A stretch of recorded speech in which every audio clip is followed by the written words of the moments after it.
Welcome back, everybody, to another episode of the College Football Show presented by the Regular Usual. I'm your host, Jordan, and going into week 4, baby. It's hard to believe we've had football for a month, and it seems like it's been a lifetime. Now, that's an exaggeration. I'm not really sure where I was going with that. Let's subtract the last 8 seconds of this. Anyways, carrying on. Hope you're all having a great evening. I know I am. I'm recording this now Wednesday night. It's almost 10 p.m., so hopefully don't keep it too late for you. Only reason we're recording this late because it is the start of single weekend. Again, if you have no clue what single weekend is, go back to episode 21 of the Regular Usual podcast. I think it's 21 or 22. And it talks all about what single weekend is. I'm sure you can put 2 and 2 together and figure it out. If you figured out how to download this podcast, you can probably figure out how to deduce what I'm saying. So yeah, I can kind of do what I want. I'm even having an adult beverage during the week. Came home, had dinner, got a shower, rubbed one out, got set up for the podcast, and it's time to go. Okay. Let's pick up from where we left off last week. Last week I only bet 8 games. Mainly because we couldn't really find much action we really wanted to jump in on. Of those 8 games, the overall record ended up being 5-3. The quick recap on them: we had Boston College -4 against Wake Forest. They ended up covering that one. We made a mistake and took FSU as the 3-point favorites over Syracuse. Syracuse won outright, 30-7. LSU and Auburn. Auburn was your 10-point favorite there. LSU also pulls the outright upset and wins 22-21. The last L we took that weekend, which was 3 consecutive L's, was Boise State at number 24. Oklahoma State, Boise State, we took them and the 3 points. Unfortunately, they got that ass stomped, losing 44-21. Alabama, 21-point favorites over Ole Miss. Ole Miss jumped out the gate, scored first. Nick Saban said, "Hey, we get it. We'll wake up now. We'll start playing." They won 62-7, covering the spread with ease. Number 4, Ohio State as 12-point favorites, playing TCU at Jerry World, if I'm not mistaken. Was it Jerry World? I don't know. It's somewhere over there. It's in Texas. Does that work? Ohio State going over, and we took TCU as Ohio State was 12-point favorites. For some reason, I got TCU at +14, and they ended up winning 40-28. Ohio State did, I'm sorry.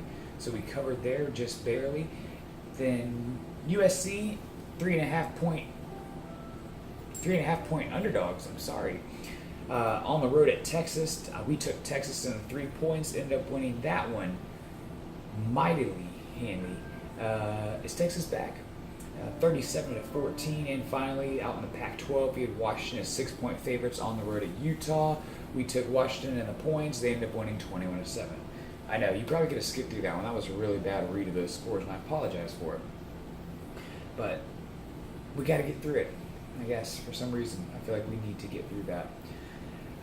What we decided to name the other bet section of the podcast, of the blog page for all the other ones I placed throughout the day, we landed on shoe money. That seemed to be the overwhelming consensus, and shall henceforth be called shoe money. We might even change the podcast to shoe money and just make it all about gambling to buy new shoes. Who knows? With shoe money this week, or last week's episode, I told you to call or text into the hotline. That hotline number is 813-858-9033. I hope I got that right. 856-9033. Because I'm not even looking at the number in front of me. That's just coming off top of the dome to you. But basically, I put it out there. I picked 3 people to text in a bet. I'd place $5 on it. If you won, I'd pay you out that $5. If you didn't win, I would eat the loss and shame you online. Well, it's time to throw some of that shame. Thankfully, there were only 2 people who actually followed the rules and did what I asked. Number 1 would be, those 2 are Tyler Hansen and Jake Barish. Both of you were, well, one of you was paid out, the other, goddamn. Tyler Hansen, anti-shouts to you.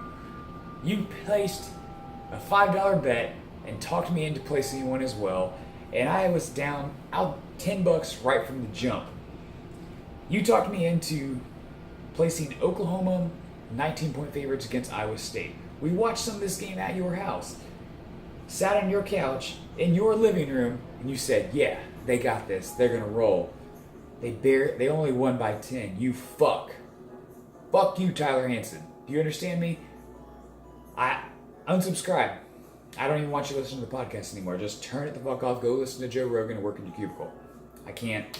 I'm done with it. How are you going to do me like that? And then talk me into taking taking Nebraska to, of course, win against Troy as however many point favorite they were. Troy beat their ass. I felt double foolish for A, letting you pick that first pick, and B, allowing myself to be talked into placing such trash bets. And I, for one, am appalled. Shame on you, friend. If you want to go back and see the type of person Tyler really is, go back and listen to the second episode of the podcast ever, where he was the first guest, and I may have him on again one day to beat him senseless live on air, just because of he's gonna text me after this. I already know he is, and just be like, "Hey man, thanks for going into me like that. That was fucked up." Tyler, I don't care. I don't care. What are you gonna do? Not listen? Not support the show? Anyways, thank you for participating though, brother. I appreciate it. Anyways, next one up was Jake. Jake made the smart bet and said, you know what? We were out in the bar. He's like, dude, I really like Washington in the 4 points over Utah. I was like, you know what? I already got him at 6. We might as well roll the dice. This sure what you want to do? He said, yeah. And guess what? Jake placed the bet. Washington covered the spread. Jake got paid out. If you would have saw my Instagram story on Sunday and Monday, it shows exactly what Jake bet, and that I paid him out on Venmo. So congratulations to you, Jake. Thank you for following the rules, and hopefully your pick from this week is going to help out a little bit. So wait and see. Anyways, that was last week. We started last week with $98 in the bankroll. Thankfully, I made up some of that after all those losses. Took a bunch of them. You can see the full results on the regularusual.com. It'll be the previous posting, of course. We lost $11.63 to the bankroll. Yes, we did place 3 $5 bets, but we won one of them and a couple other games I had to make up for over the weekend in the pro area. Overall in the season, we're at 16-5 or 16-15. Damn, 16-5 would be tight. But Jeremy, I just took a sip. I'm gonna take another one. I'm gonna fuck with him every week. He always tells me, hey, for the love of God, please don't tell me you're gonna take a sip and then take a sip. He's sitting in his room right now, fucking typing away on his keyboard, writing code and shit. Oh man, dude. Hopefully I see you at the gym. You can call me out on this as well. Shun me in a workout or something. I don't know. You can tell I'm a little bit off my game tonight. I don't know if y'all can. I'm not as sharp and witty as I think it's the alcohol. This is my second one, I'm going to be honest. I usually stay free from all of this. But like I said, single weekend, I got to kind of do some shit. And yes, my titty itches right now if you're watching the YouTube video. So I'm scratching it.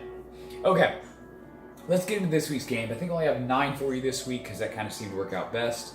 I might need to turn this down. I don't know if you can hear it or not, but in the background I've been playing a little bit of the channel, which I've come to enjoy. It's on YouTube. It's Mellow Beat Seeker, and it's basically 24/7 lo-fi hip-hop, just playing continuously. Minimal lyric, and probably 98% just sound. A little upbeat, a little bit slower. Just puts me in a good mood. I like it. I like to relax and listen to it, kind of do the dishes and do whatever else around the house while it just plays in the background. And I'll put a link to that in the YouTube description. I'll probably put it in the show notes as well. Give this channel a subscribe. You can click off this page and go check them out. I wouldn't blame you at all. But definitely recommend Mellow Beat Seeker. All one word on YouTube. Just go to his channel, look for the live feeds. Maybe you don't get live feeds unless you're on YouTube Red, which highly suggest that as well. All right, this week, Thursday night, tomorrow, you have your 2017 national champions, UCF, taking on, shouts to JP Gilbert, number 16, UCF, welcoming the FAU Owls into Orlando. UCF's going to be 14-point home favorites. Let's get into it just a little bit here. Last week, very impressive performance by FAU beating Bethune-Cookman 49-28. Bethune-Cookman, come on guys, really? And UCF took on South Carolina State, and they won 38-0, even though Mackenzie Milton didn't have his best game. Oh, hello, Fee. You just gonna pop up here during the middle of the podcast? I'm recording now, baby. If you're watching the YouTube video, which you definitely can at the regular usual on YouTube, you can go over and subscribe to that. You can see the videos of these. This is my cat. She's a baby. Look at that spotted belly. Can't be over here right now, though. Anyways, what was I saying? Neither one of them really played opponents that challenged them much. It was time to get some of the young guys a little bit of burn. UCF, of course, had the prior week off due to... they didn't play last week. Wow. UCF didn't. I'm looking at the dates all wrong here. UCF didn't play last week. They had their game canceled. So they're coming on to be... I expect them to start a little bit slow in this game, but still, home game. I expect a lot of points to be scored, so I'm not sure what the over-under is. 14 points at home from UCF. Two offenses that can really score a lot of points to hurry. UCF definitely, though, has a little bit more athlete advantage, and I think their system is a little bit harder to stop, especially going to be, even though it's only week 4 of the season, FAU's probably a little bit beat up, got some injuries to people here and there, and they played last week, and UCF is well rested. I'm going to be honest. When I first saw this line, my thought was take FAU, and they can cover. This will be one I'll probably go back with the emotional hedge and probably take something in game. But for right now, for this week's podcast, I'm gonna take UCF in the 14 points.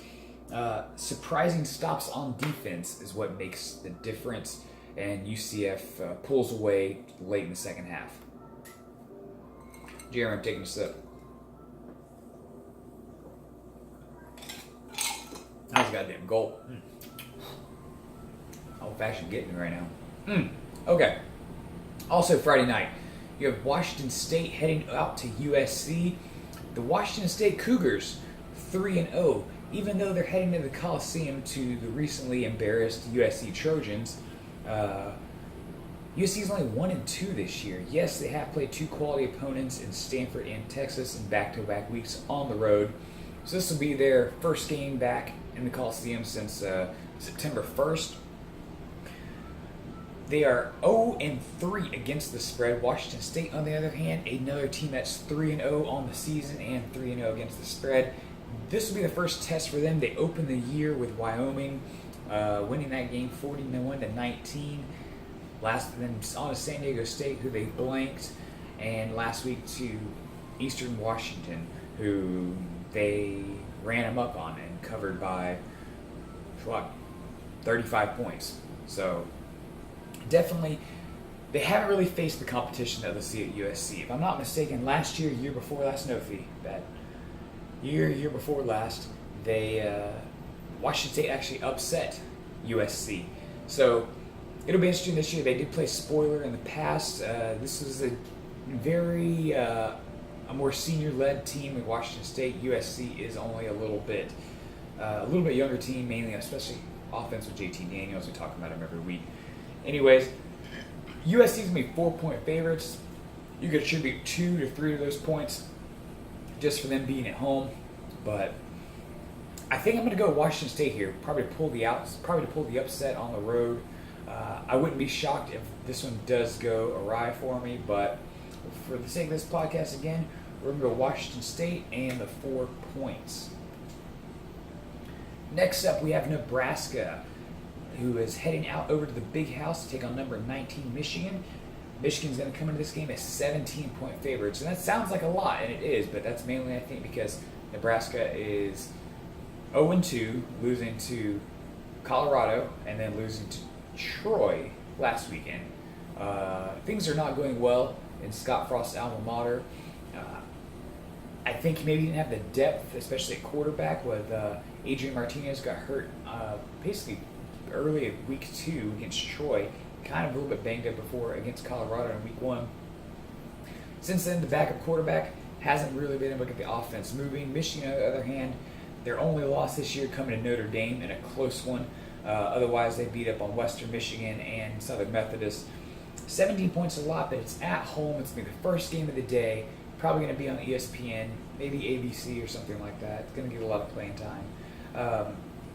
Nebraska isn't good. They'll be lucky to make a bowl game, but who knows? Maybe Scott Frost hypes his team up, inspires them to come out and play with all this hope and spirit or whatever he has to do to get the team up and ready, and pulls it off. But I don't see. Michigan has been putting up points against good opponents.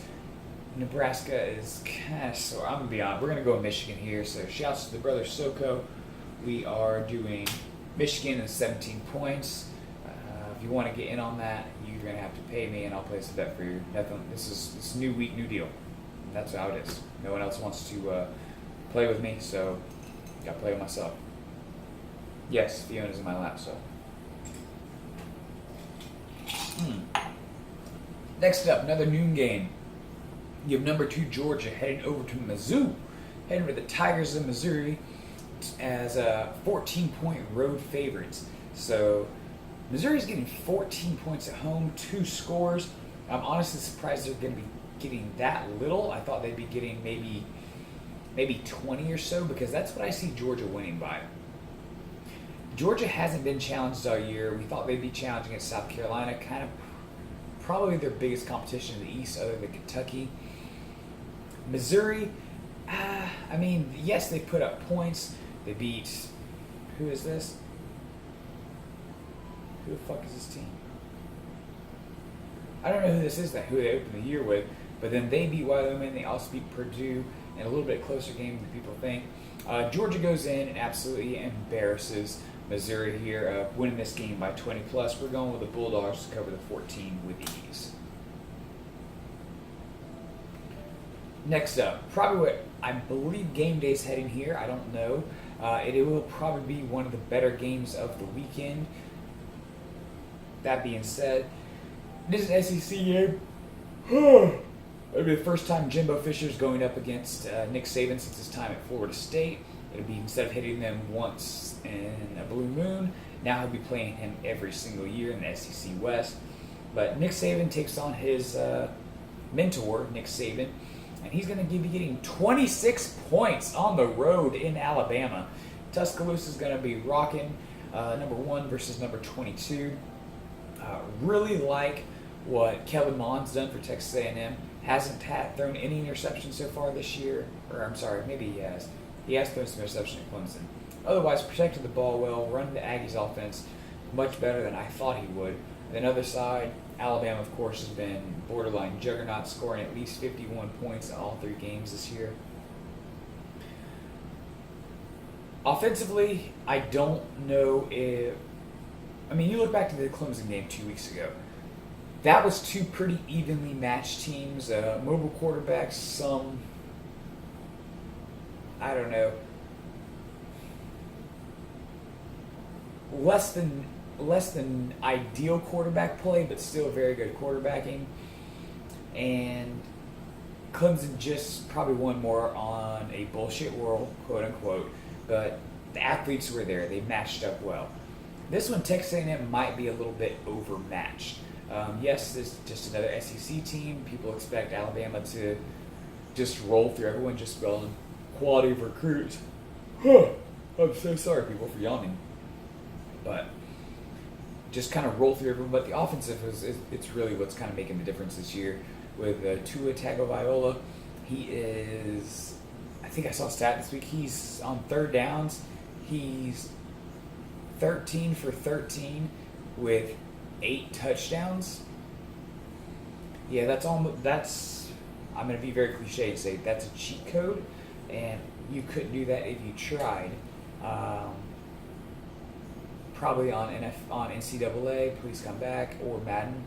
So it's kind of unfair. Alabama at home, they after coming off a big win against a conference rival in Mississippi and Ole Miss last weekend, I want to take the Aggies and give them a chance. Maybe Jimbo Fisher has some magic for them. You know what, we're going to do it. Fuck it. We're going to roll the dice. We're finally going to bet against Alabama. Well, after I said I'd never bet against them last week, we're going against that rule and taking Texas A&M. Both teams are 3-0 against the spread. Someone's got to take an L this week. Alabama wins the game, but Texas A&M covers. Next up, Battle of Texas Rivals. Ow! Ow! Ah! Ow! Oh, God. Oh, she clawed the shit out of me. Oh, no. Oh, it's in my chest. Oh, I feel like the nail's still in there. Oh, damn. It's gonna be blood. I'm probably bleeding. If it comes to my shirt, I'll see it and I'll stop the podcast. Sorry if I just blew your eardrums out, but next up, Battle of Texas teams. You have number 17 TCU heading into Austin to take on the Longhorns. Is Texas back? We'll definitely know after this game. Maybe they just got lucky against USC, but maybe Big Game Tom is real, especially having the home field advantage. Texas is actually getting 3 points at home. That being further explained, TCU is going to be 3-point favorites in this game. TCU, of course, coming off a tough loss to Ohio State. Texas off a big win over a maybe overrated USC team. Yes, Texas did look better offensively. It kind of seemed... Fuck, I'm so sorry, people. It kind of seemed that Tom Herman opened up the playbook a little bit more last week, kind of let his players look like they were having fun. Maybe just because they had some defensive success and because it was a ranked opponent coming in a very in a highly televised game. A lot of people watched. But if they can do it at the end of this win, I would definitely have a lot of faith in Texas performing, or Texas being back, kind of believing the hype and buying in.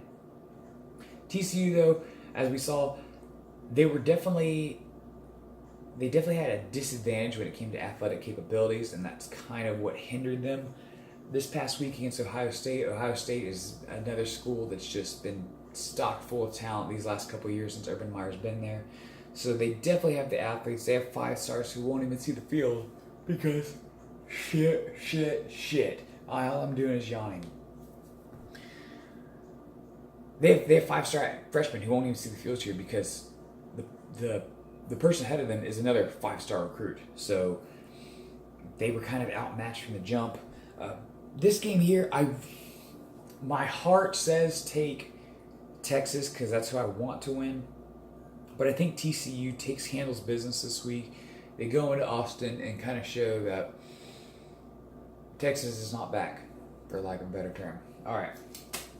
We're going to wrap this up as quickly as we can because this is not going well and I'm very upset. But I have to post this anyway, you know that? It's just, it's all part of the game. I think I started too late tonight. Anyways, we have number 14, Mississippi State, heading into Kentucky. Shit. If you want to unsubscribe right now and stop turning it up, I get it. This is shit. You have Mississippi State heading to Kentucky. Kentucky's going to be 10-point home favorites, or 10-point home dogs. I'm sorry, they're getting 10 points here. Mississippi State's another team that is 3-0 against the spread. You're thinking, why did I pick this game? Mainly because it's another SEC clash between someone who could make noise in the East versus someone who probably finished second at best in the SEC West. Mississippi State, of course, has a new head coach with Dan Mullen heading over to Florida. So far this year, their best win is against Kansas State. They have yet to be tested. Kentucky, on the other hand, knocked off Florida in week 2. Maybe Florida isn't who we thought they were, but Kentucky definitely showed some things in that game that they can hang. Their offense is capable of moving the ball on pretty much anyone they've come across so far. Mississippi State will be a little bit more of a challenge. I'm going to take Kentucky here. I'm going to take Kentucky into 10 points. I'll probably take an in-game bet or a teaser on this one. If I get Kentucky at plus 12 or 14, I am jumping all over that. I may place a $5 or a $10 bet on that one. So for this week, just to be on the safe side, we're taking Kentucky and the plus 10 to see how they do with the Bulldogs coming to town. All right, second to last game, we have the Mighty Gators of Gainesville heading up to Knoxville, Tennessee to take on the Volunteers. Florida's going to be 4.5-point road favorites in this one. This is another week where I yawn and lose subscribers by the moment. Another week where, because I give a fuck about Florida football, I just reach out to my UF friends who are fans of the University of Florida and get their take on it. We went back to the drawing board, the same people we asked in week 1, I believe, for Florida's game, or week 2 for Florida, where we went back to Dirty Joe, Willie B, Pat, Jake, and a newcomer, Chad, and kind of see what Chad. I have a friend named Chad. And to kind of see what they thought for this game.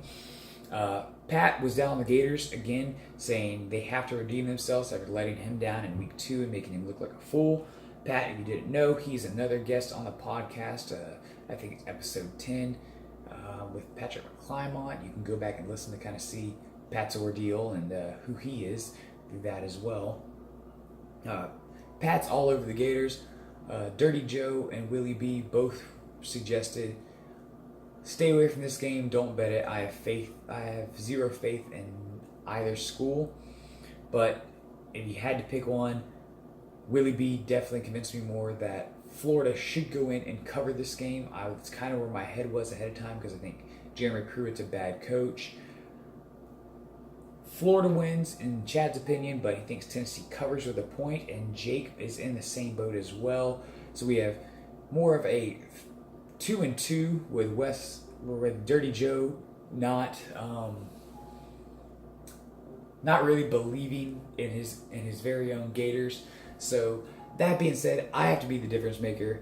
2-2, 2 for Tennessee, 2 for Florida. I want to say Tennessee pulls an upset here. I really like their quarterback, Jared Guantano, but I don't know what else they really have going on. Who have they played so far this year? They haven't played anybody. They got embarrassed in week 1 against West Virginia. I might eat my words on this one, but unfortunately I'm going to have to take the Gators in this one. The Gators go into Tennessee and get the job done. Give me the Gators. I'll hopefully get them at -4. If I can get it even lower at 3.5, I'd feel better about it. But give me the Gators to handle business on Saturday. And finally, the last game of the night, out in the Pac-12, another top 25 matchup. Number 7, Stanford, headed out to Oregon. So the number 20 Ducks. Stanford's coming in as 1.5 point favorites. Oregon has yet to cover a spread this year. Stanford, on the other hand, is 2-1 with wins over, of course, overrated USC and a decent team in San Diego State. Oregon, on the other hand, this will be their first real test this season. Their defenses look great against very inferior opponents like Bowling Green, Prairie View State, and San Jose State. Stanford, on the other hand, looked impressive in the games we've seen them. I don't know if Bryce Love has kind of been as healthy as he has been. I know he missed some time here not too long ago just because of some sort of injury. Maybe they just kept him out because it was the opponent they were playing. This one here is 1.5 points. You can get Stanford -1, and that's a win. As long as they don't tie, you come out on top. I'm going to take Stanford just because I think they are the better team. Like Mario Cristobal as the head coach out there, don't think he's quite ready, so to speak, to implement the players he wants. And it's what, year 1 of him being a head coach again since his days at FIU. The guy knows how to win, but it's going to take it some time to have those players really take hold, who are still spurned by Willie Taggart leaving to head to FSU. And goddamn, Florida State, what a clusterfuck you have gotten yourself into with the biggest con man at all time. I don't believe he is, how should I say it, a good coach. There. Willie Taggart is a huge swindler. Shouts to him for securing the bag, being an overall sub-500 coach who just talks himself up. Or maybe he's got the best interviewing skills in the world. I have no idea. Maybe he has dirt on everyone. He's a PI who works for him independently. But the man went to the press conference the other day after the loss to Syracuse with a prepared written statement that was clearly written by someone in Florida State's PR department, and he pretty much read from a letter and didn't speak anything from the heart, impromptu, just word vomit. Nope, he went off a script, which is never a good sign. So, Florida State, you fucking up. I'm going to really be fucking livid if Miami loses y'all somehow. But anyways, that's it for the show. Quick recap for you, Tyler. Even though you lost me money last week and I hate you, grab your pen, grab your pencil this week, or grab your paper, put it in your phone, do something. I'm going to give you a moment. Tyler's in the league where he's picking fantasy survivors for a college game or something, and heeds my advice because he doesn't know college football clearly after going 0-2 on his picks. Or I'm gonna put the blame on him. But Tyler, all right, you got your phone, you got your pencil. All right, we're starting out. We're taking UCF and the 14 points against FAU. We're taking Washington State +4 against USC. Michigan to cover the 17 points they have against Nebraska. Georgia, 14 points. We're taking them to cover that against Missouri. Texas A&M, we're taking them +26. Hopefully they can keep it close against Alabama. TCU, we're taking them to cover the 3 points against Texas and kind of prove that Texas is not back. Kentucky +10 against Mississippi State. We'll see what the Wildcats can do on their home turf. We're taking the Gators -4.5, maybe probably closer to 4. We can against the Volunteers. And finally, we're taking Stanford. If I can get them -1, that's what we'll do. Stanford -1.5 against Oregon. All right, people, that's the end of the show. If you want to just bitch me out for doing such a poor job this week on the podcast, yawning and kind of rambling and going off topic, I'm going to give you exactly where you can do that. First up, you can head over to my Instagram at jord.ash325, or you can go to Twitter if you're an actual human being who uses the best social media website in the world, Twitter. It's at j-325. What I need you to do, and it make me feel good, you can go to iTunes and tell me how bad this was and how disappointed you were, and let other people know to stay away. Even if it's a bad rating, I'll take it. I just need it right now. But if you want to be a true homie and lie for everyone and let them know how good it is, and I'll read your response out on next week's episode, is text the podcast 813-856, I was right, 9093, and I will read your criticism live on the next episode before we dig into the bets. So you can have your rebuttal. Anybody who wants to just talk some shit to me, give me hell, tell me how bad my hair looks right now. I know I need a haircut. I'm getting one tomorrow. Text in the number 813-856-9093. Carrier charges may apply. I don't know. If you're paying for carrier charges, then why are you even watching this? You're probably going to use your data plan watching this video or downloading this podcast. That's all, people. Thank you for tuning in. Again, this is your host, Jordan. Be sure to follow my picks as I update them on Twitter each and every day, or all day Saturday. And other than that, hug somebody. Does that work? Is that a good sign off? Hug somebody? No, that's shit. Anyways, we'll see y'all next week. Thank you for dealing with me. Bye-bye.